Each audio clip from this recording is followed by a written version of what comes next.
Creating a Facebook business page for dropshipping is a great way to market your products and engage with potential customers. Follow these steps to set up your page. Log into Facebook. Use your personal Facebook account to create the business page. You won't need to share personal details with followers. Create a page. Click the menu on the app or the plus icon on the top right corner of the desktop, then select Page. Choose a name for your page, like your dropshipping store's name. Select the categories such as shopping and retail and add a brief description. Customize your page.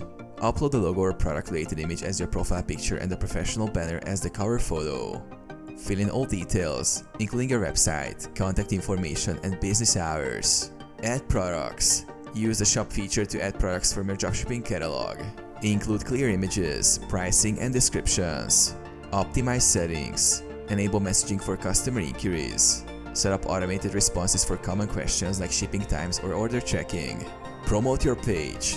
Start posting engaging content, such as product highlights, promotional offers, or customer reviews. Use Facebook ads to target specific audiences.